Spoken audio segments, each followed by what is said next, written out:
Amen. As we take a seat, can you just greet three people next to you? Just give them a high five. That means you raise your hand, you spread out your five fingers. Tutorial. I know this is new for many of us. Awesome. Well, thank you, and welcome to Mosaic Sunday Service.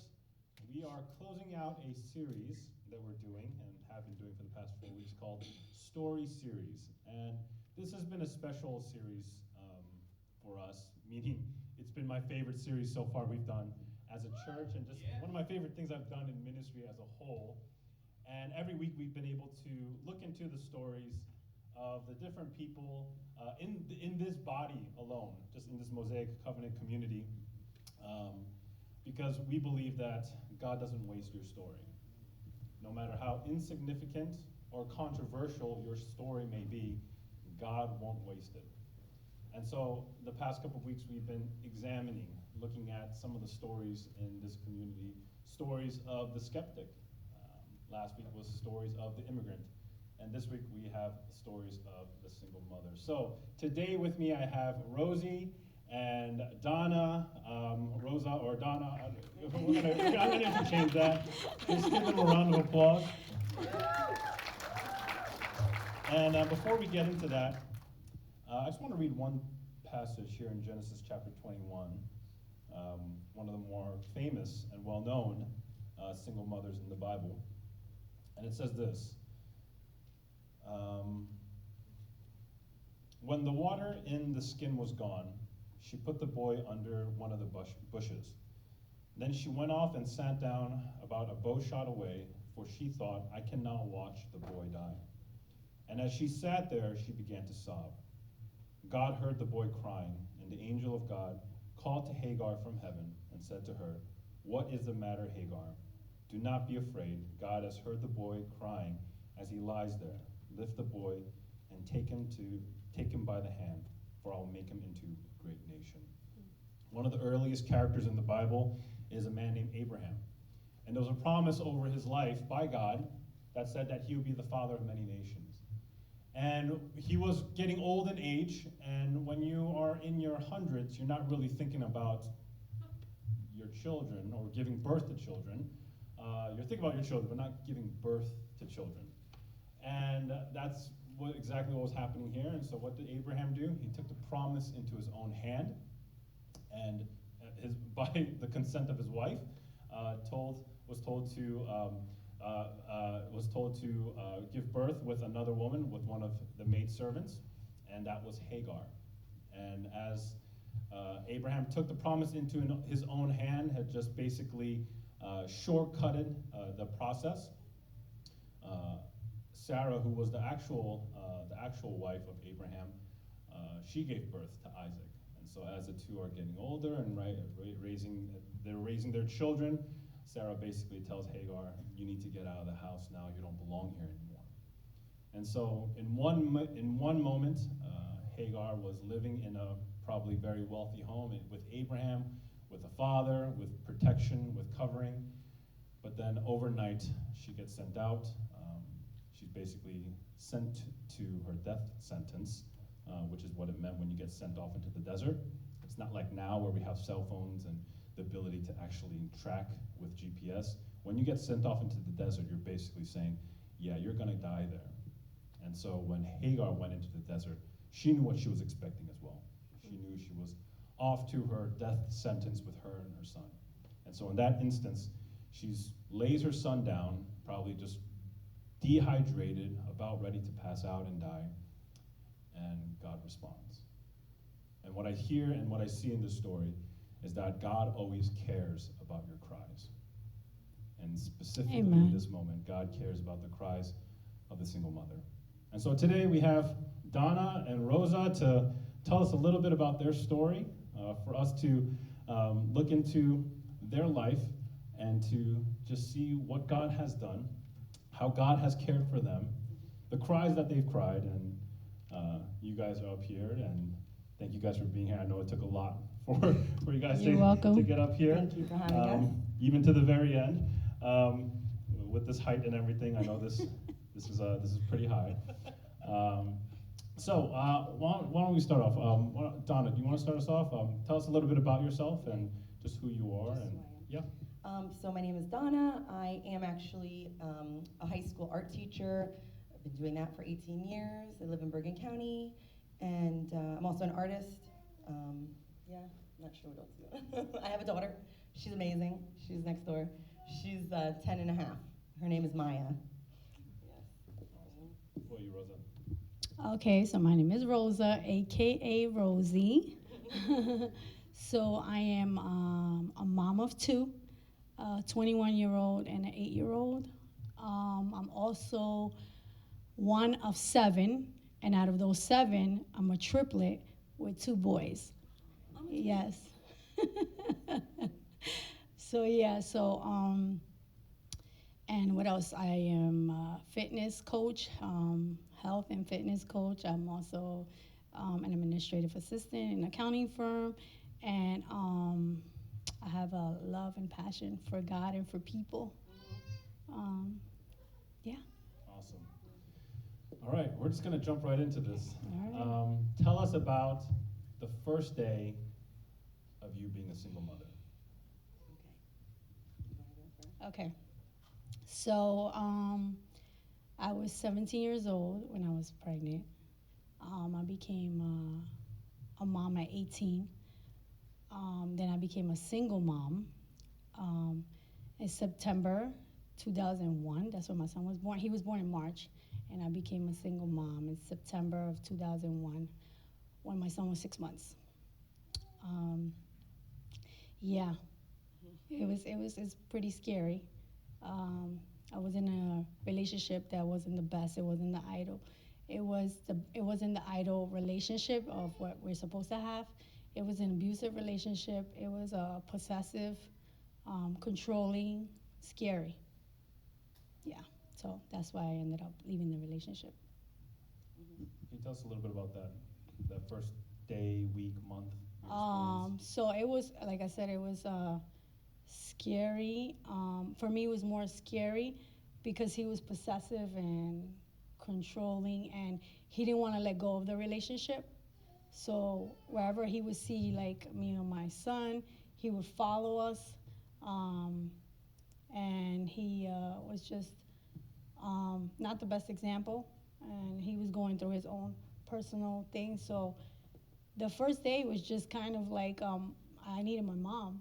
I called out to my mom, and I reached out to my mom, and she accepted me, and she allowed us to come home. But then we had to deal with the aftermath with the dad not accepting it and following me around, and then I had to get a restraining order on him. And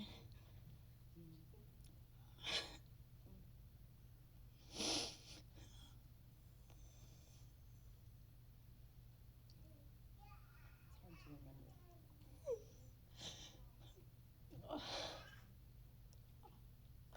I was not expecting this. Lord, okay. All right, Father God. So, I couldn't get a restraining order until he really had a bad altercation with me.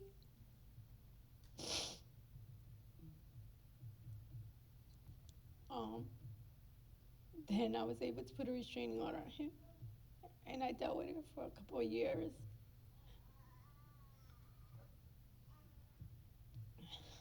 Yeah, I did expect to cry, so you're okay. Don't worry. I did, but not like this. So I have a little bit of a different story than Rosa. I was married, and I was in. I'm just gonna call it a toxic relationship. That's what I'm just gonna call it. It was a toxic relationship. If anyone wants to know further, we could talk privately. But so that led to one particular evening where I I left. I fled the house. I left, and I never went back after that night. And I remember I went to my mother's house. That's why I was saying, thank God for mothers, right?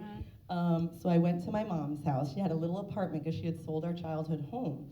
And at this point, I was doing pretty well for myself. So it was weird. I had this dream home. I was living in this it was a dream home. It was a 4,000 square foot log cabin on a lake. Like it was like I felt like I had made it, you know, and like everything I had worked for in my career was like there, you know, and here's this thing where I end up at my mom's house, you know, in the middle of the night basically, and I'm feeling, or maybe it's the next morning, and I'm realizing that that's it. Like I'm realizing this is it. Like I am now, everything that I've worked so hard for is gone. My daughter is 4 years old at this point, and I'm thinking to myself, what is gonna happen? Like what is gonna happen? And I felt extremely panicked, out of control, and that's when I was really I was sleeping on this day bed. She was in a pullout underneath, and I was on this day bed in my mom's living room. Thank God her sofa was a day bed. Like who has that?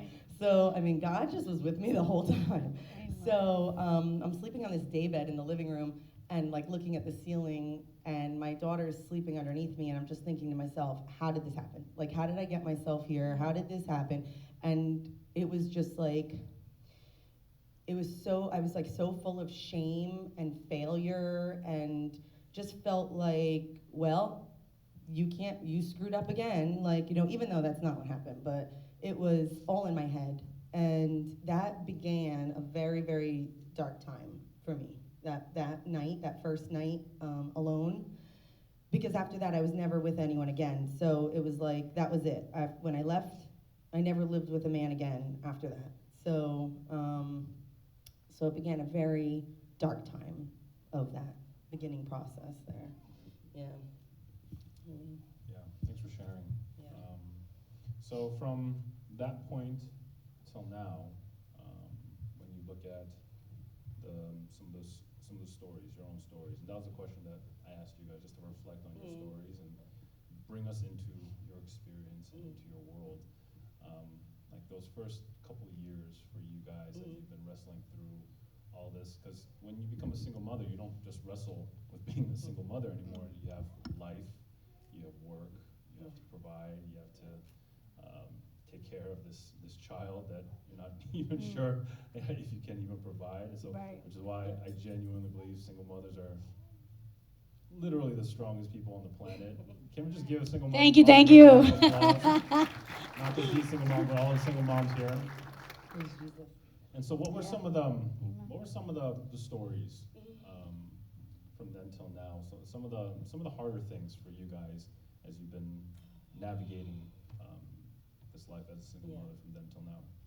Well, I always talk about like how, well, there's so many different things. There's practical things, obviously. Like, it was very lonely time. So I mean, it can be still actually, even though we can take care of our stuff now. You know, we're good.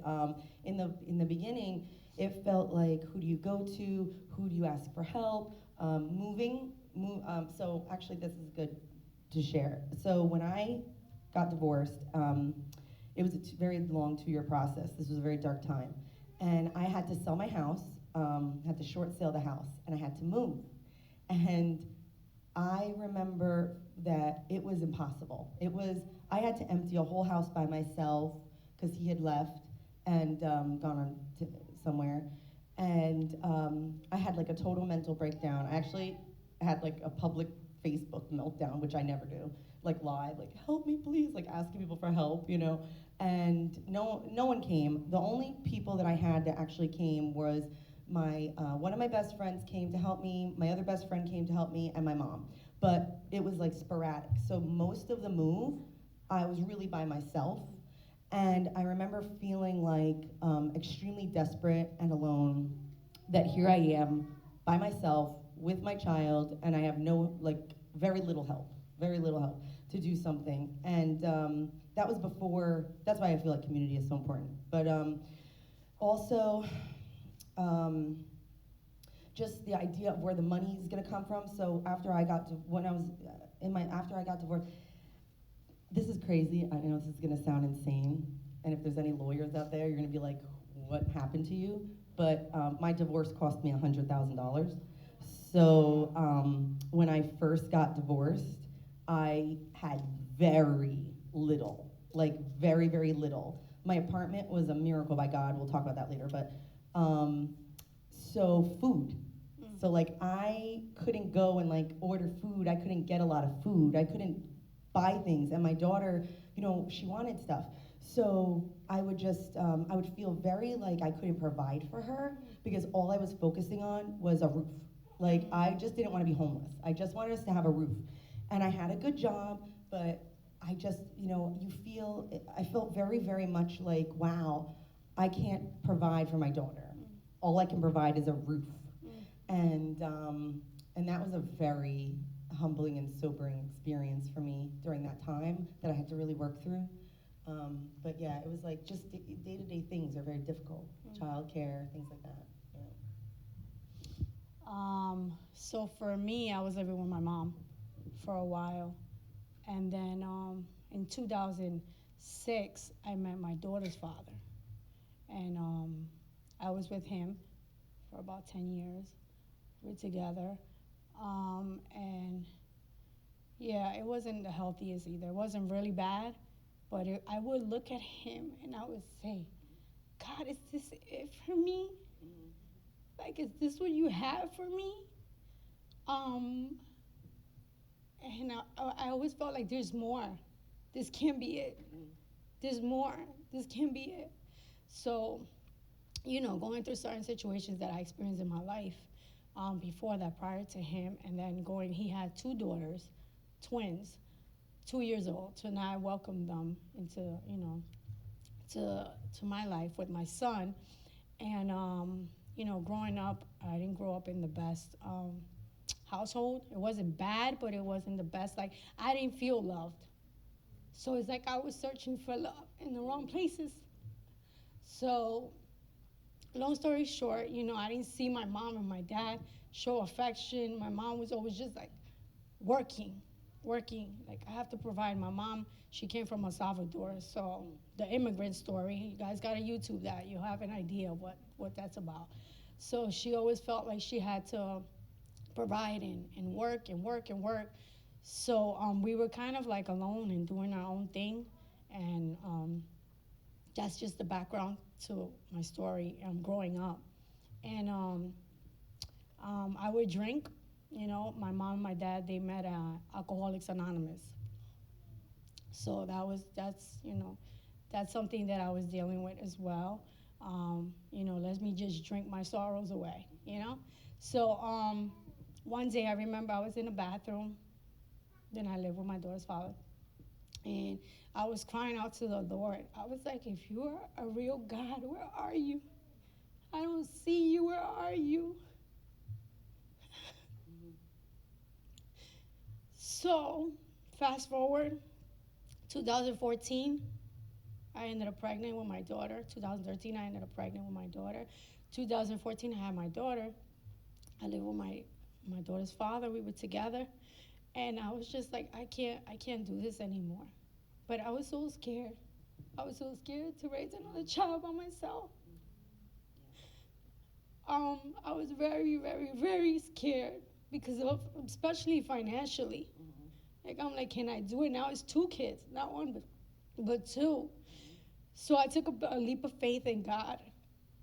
And I said, listen, if you're real, help me. Like, I need your help. I took a little bit of money that I had from my income tax, and I put that down towards an apartment. My daughter's father, he never wanted me to leave. He was never in acceptance. He like, we could work this. But I wanted out. I'm like, I don't want this for me anymore. I know there's more.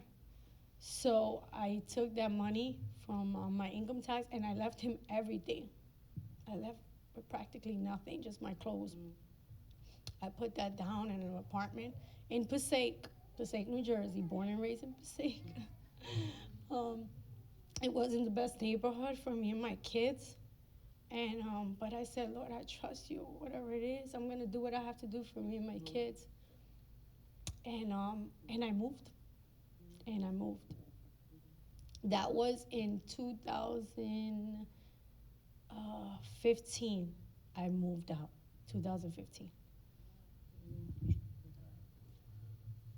So when you guys, and I think when we were talking, one of the big things that, the big themes that were kept on hitting was like faith, leaps of faith, and loneliness.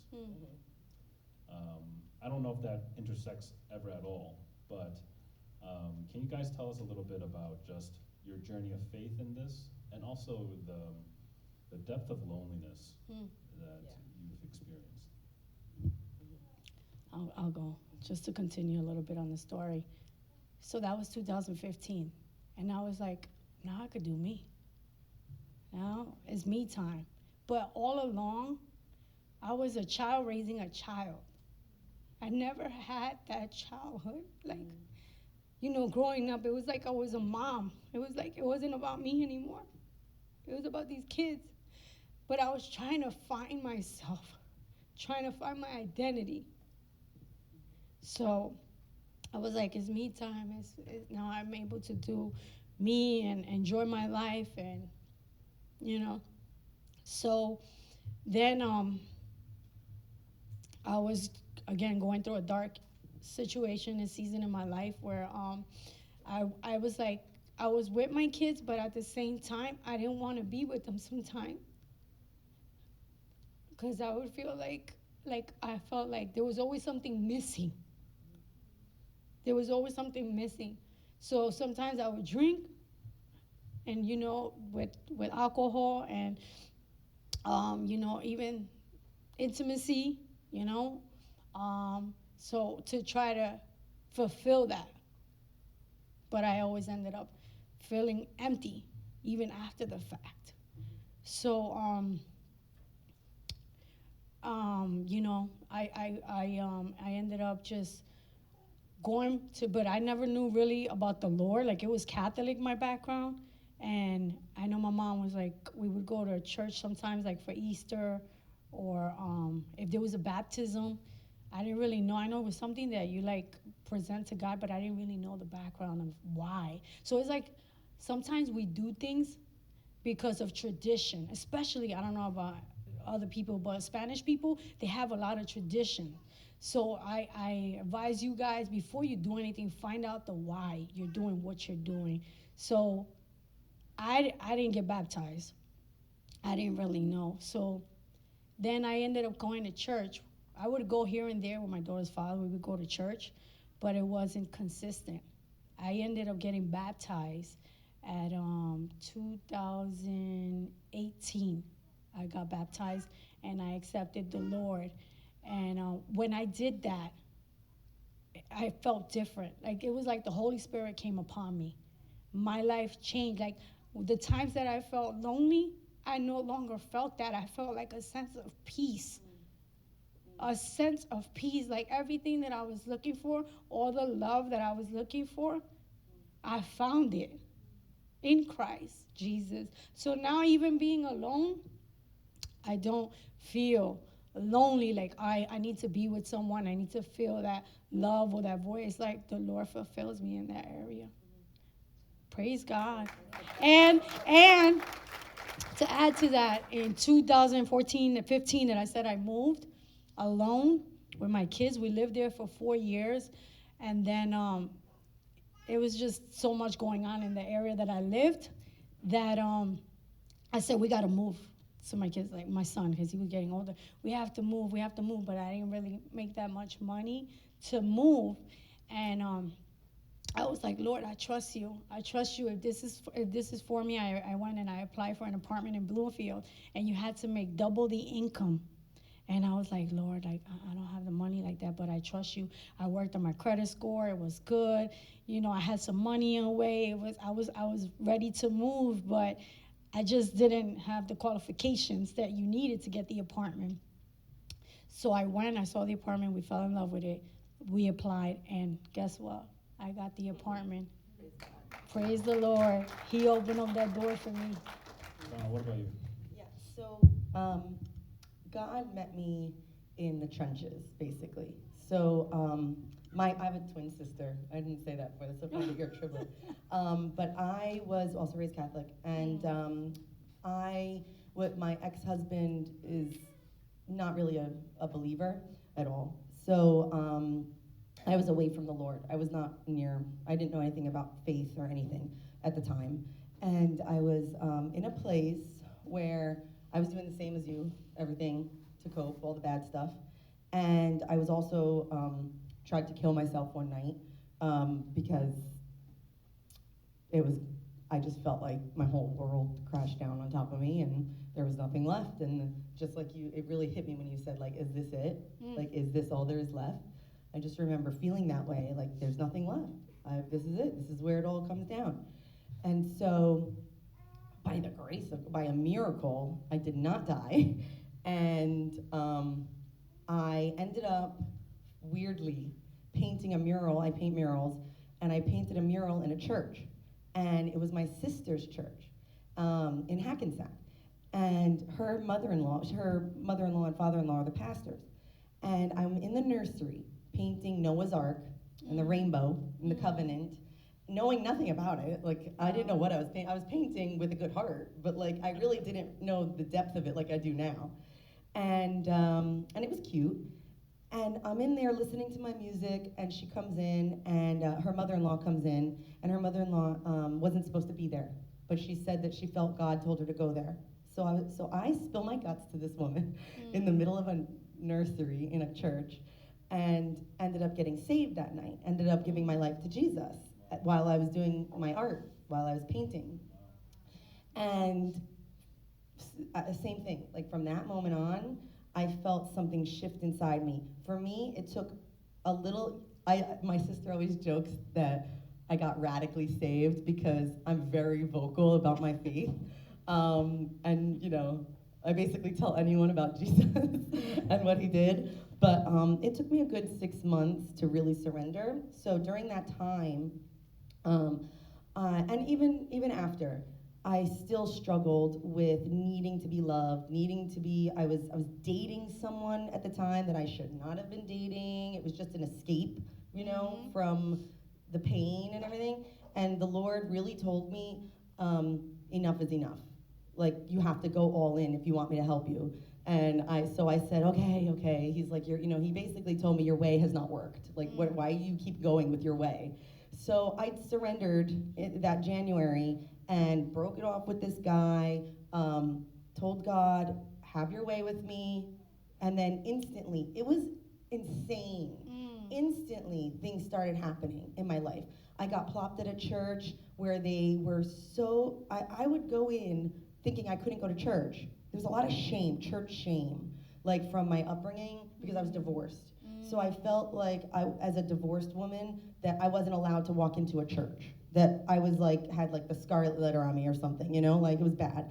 And I would just go in sobbing and sit in the back.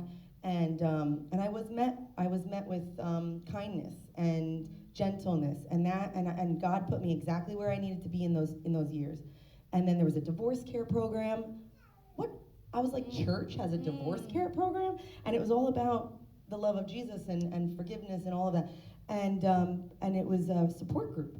So through those processes, I started to really grow in my faith, build community, which was paramount for me, building community of women around me who could support me and just be there for me. And then that's the faith part. Was there another part to the question? Just about the loneliness and Oh, the all that, loneliness, yeah. So even through that, though, I have to say, I've told a lot of people this, I think it's very hard for a single mom in certain situations because, for example, my child is 50-50, literally 50-50, half with him, half with me, which is like unheard of, but that's what we did. I wanted it to be good for her, half and half.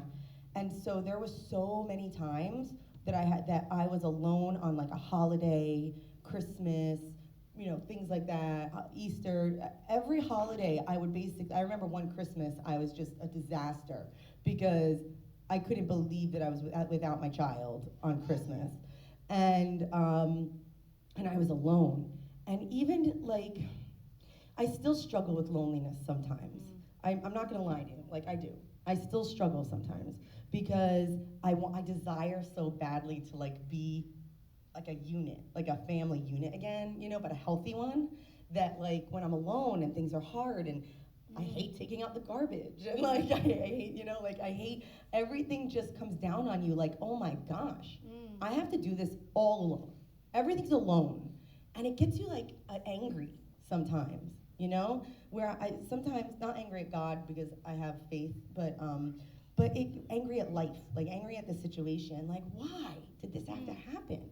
But then, luckily, I mean, not luckily, because I'm blessed, thank God, I'm able to look at everything that I have, look at my blessings, look at all the love I have in my life, look at all the wonderful people that I've built around me, wonderful community of people, and then the loneliness doesn't last as long. But it's definitely, I think, a struggle for single moms, the loneliness, because you realize, every once in a while, you realize, like, there's no one here to help me, you know? I have to, if something happens in the middle of the night, it's just me, you know? So it's a lot, you know? Yeah, no, that's definitely a reality. You know, and Donna, you touched on this a little bit, but you talked about just church and some of the stigma of being a divorcee and a single mother in church. And I think oftentimes church can be unintentionally associated with just family. And when you are a single mother, we talked about this, that you don't necessarily fit in the singles ministries, and you don't necessarily fit in the families ministries. Yeah. And I don't think this is just a dynamic in church, but this could probably also be a dynamic even when your kids go to school and all of that. Can you speak a little bit on that and just some of the stigma surrounding your position in church? Yeah, I mean, I've tried to put myself in a place where I do try to connect with the singles who have no kids and also the families, but you don't fit. So when you're walking into an event for the kids, it's all dads and moms and kids, and then you're by yourself, you know? Even school, even when you do things at school, it's the same thing. And so there's a lot of shame that comes in. I talk about that a lot with people, like overcoming that lie of, you know, you did this to yourself, so you deserve to go through this hell, like you deserve to feel bad about yourself, you know, like all of that shame of being a single mom, especially in context of divorce, especially in that context. And I've met so many women in the church who have been divorced, who, which is a horrible thing to go through. No one chooses that. Like, if anyone came up to me and said, well, you chose to be a single mom, I would say, no, I did not choose it. Like, and then I would tell you my story You say it chose me. Yeah, this is what happened. Like, this is just, it happened. But it's horrible. So yeah, so in church, it's great when you find areas like other singles who, for example, aren't annoyed by your kid, like, or accept her. You know, like, the best time I've had was when, like, Maya was really brought in and, like, accepted as not a nuisance in the singles community, but, like, they love her and they accept her in, and, you know, that's been my most wonderful times in that community.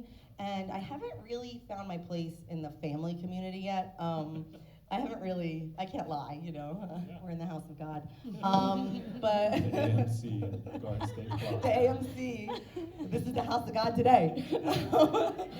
So, yeah, I haven't, I kind of stay away from the things that are for moms, dads, and kids. I kind of, like, I don't do them.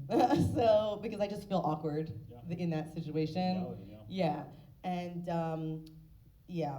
So for me, I just kind of I kind of focus on the singles who also accept me as a mother, like, where it doesn't make them feel inferior, it doesn't make them feel, like, singles who are good with themselves, like, you know, because sometimes you can get also anger from that community as well, because they're like, well, you have a kid, you know, at least you have a kid, at least you have a kid. We want a kid and we don't have it because we're single, like, you know, so there's that guilt, that, like, subconscious guilt in that community.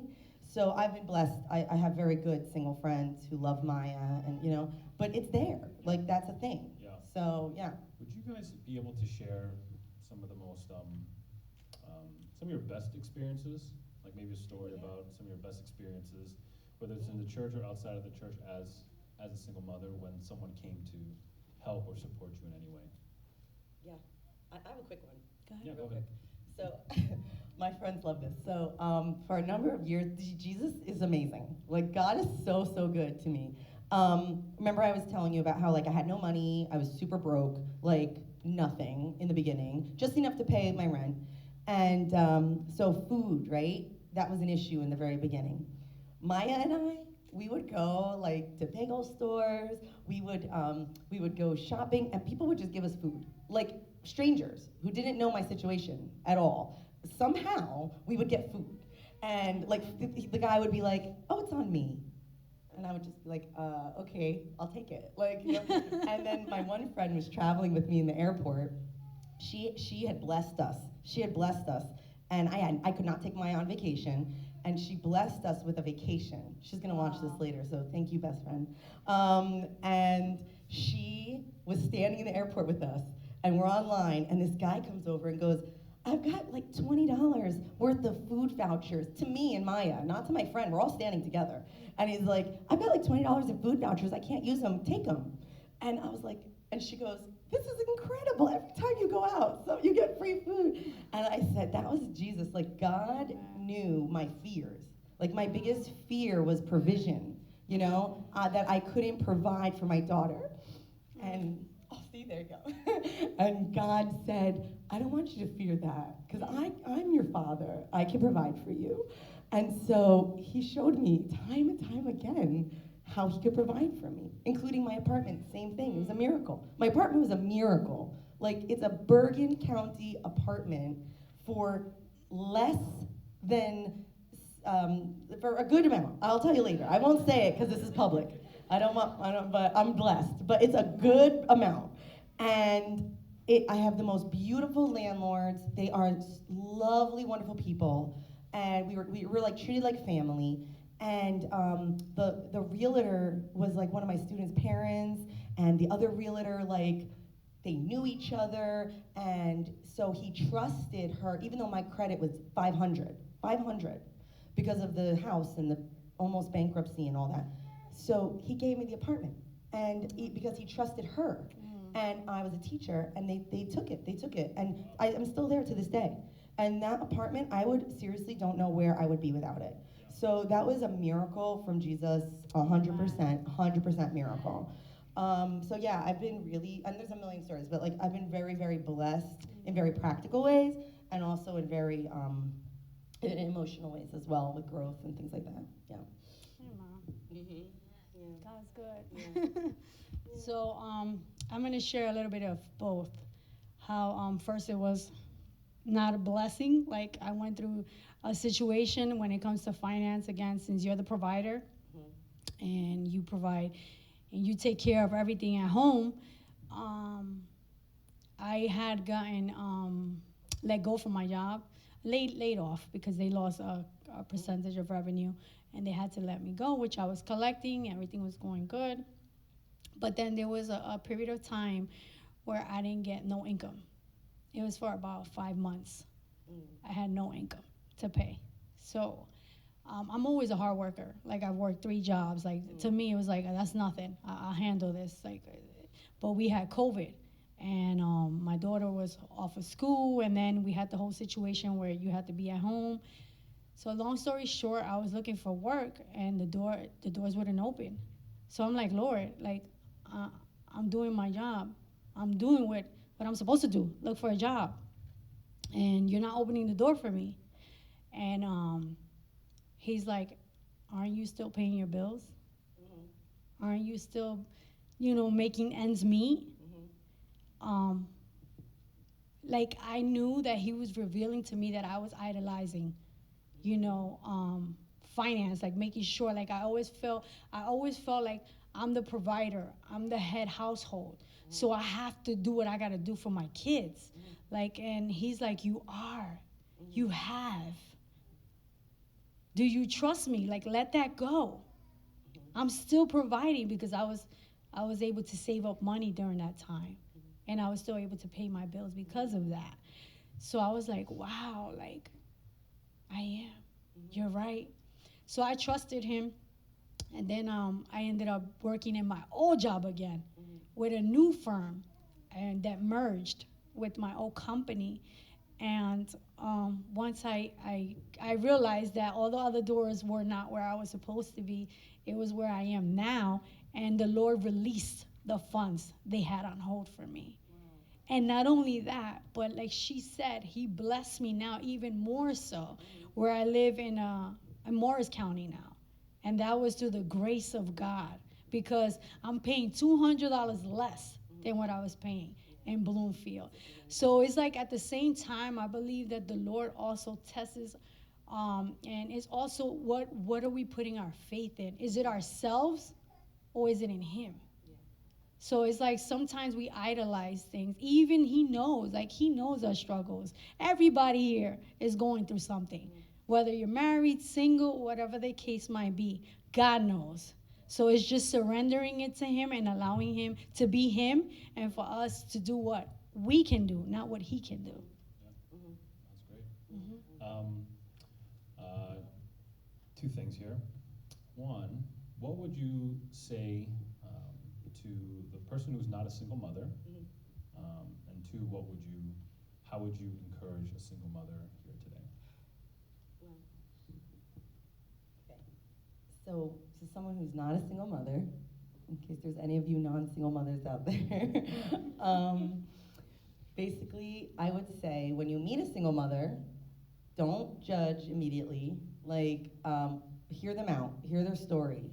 Don't immediately jump to conclusions about why they're a single mother or, anything like that. Also, I think once you do hear people's story, it could sometimes be easy to feel sorry for them or like pity them. Really, single moms just want community. They want help. They like support, not help, but like support. Not to feel alone in this. So you could ask like, do you need help with the kids? Like, is there anything I could I always talk about that. Like, I never have anyone to watch Maya. So childcare is a big deal to single moms because I work like a million jobs. Everyone that knows me knows I work a million jobs. And so a single mom's, like you said, always trying to hustle to like get the extra money. So like you could help them by understanding that position, just understanding where they're at with that. And yeah, don't judge right off the bat. Hear their story, offer kindness and compassion, and treat them with respect and love and kindness. Like that's basically what we need. And the community is important. And what would we tell a single mom? Yeah, how would you encourage a single mother today? I would say, lean on Jesus.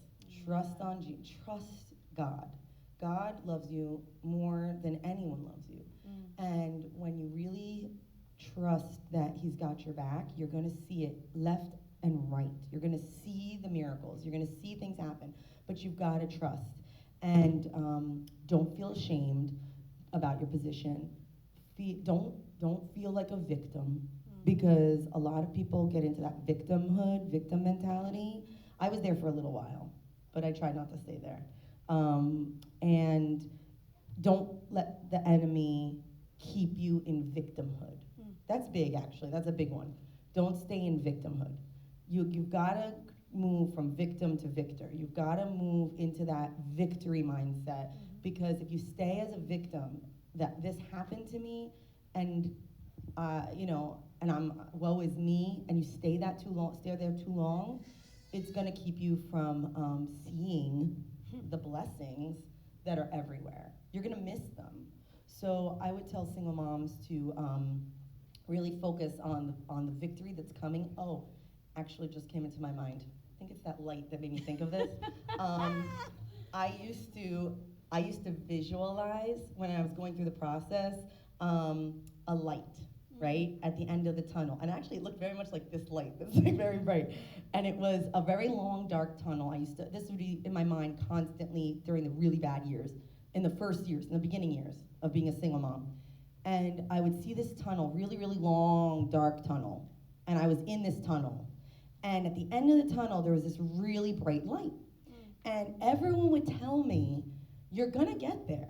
You will get to the light. You're gonna get out of the tunnel. They would tell me that over and over again.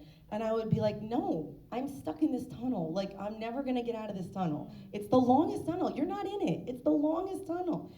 I'm gonna tell single moms right now, you will get out of the tunnel. The light will, you will get into the light. Like, and I didn't believe that. I didn't believe it, but I do believe it now. And because I've been through it. So I would tell single moms, just keep your eye on the light. Keep your eye on the light. That's it. And just keep going. Do not stop. Just keep going. Yeah, I'm with her. You know, She said it all. It's just being victorious. Like, Yeah. look at it like I'm not a victim, I'm victorious. Yeah. You know, greater is he that lives in me than he that lives in the world. Hallelujah. So just keep declaring that over your life. And also surround yourself with people who are gonna build you up, Yes. not tear you down.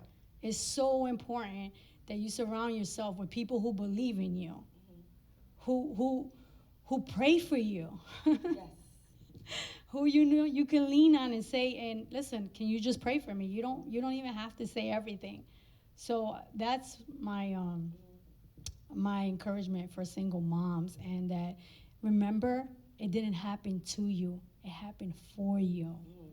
God was protecting you all along. Because like I looked, and I would say, is this it for me? No, it ain't. This is like the middle ground for me of where and what he's doing. You know, even for me to be up here and sharing this with you all, a lot of people won't do this. But it's not me, it's the Lord, because I've realized it's not all about me. I'm not the only one. So Last thought. There's a song. You just made me think of this when you were saying that. When I was going through everything, I would listen to like K-Love and Star 99, and that's actually how God got me through music first. There's a song that kept playing that every time I got in the car, it came on, and it was "Your life's not falling apart; it's falling into place." yeah. You know that I song? heard Like, that like song. it's not falling. It's not falling apart. It's falling into place. Just stop holding on and just be held. Stop holding on and just be held. Those verses was like my mantra of getting through things. Like, stop trying to control it. Stop trying to make it work. Stop trying to hold on. Just let God hold you. Let God take you through. And your life is not falling apart. It's falling into place. And that's what you just were talking about. Amen. So just came to my mind. Amen. yeah, no, that's great. You know, this just came to me, but would you guys be open to sticking around afterwards? And then if anyone needs prayer, especially if you're a single mother, Sure. Absolutely. I don't want to leave this be like, all right, have a nice day now. But we Yeah. really want to make sure that you guys Definitely. know that you're supported in prayer and in love. And so if you guys don't mind sticking around, Sure. and they'll be in the front over here, and so they would love to pray for you and Yep. every single mother here. And even if you're not a single mother, single fathers, anybody, Right. if you need prayer, we'll be more than willing to pray for Absolutely. anyone who needs Definitely. it. Can we give Donna and Rosie a round of applause? Thank you. Thank you. Thank you. You know, you guys can make your way to your seat. We're just gonna close up now. Thank you, Donna. Thank you, Rosa, for doing this. I think it's interesting, going back to the story of Hagar, that Hagar was not technically one of the chosen people. Abraham and his line was. Hagar was rejected and kicked out of her, not just her family, but her survival. She was pushed out into the desert and sent into a death sentence.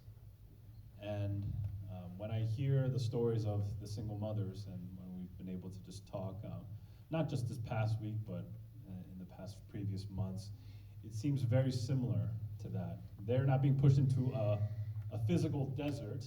You're not going to find a desert around here in New Jersey, but they're going to be pushed into a financial desert, an emotional desert, a relational desert.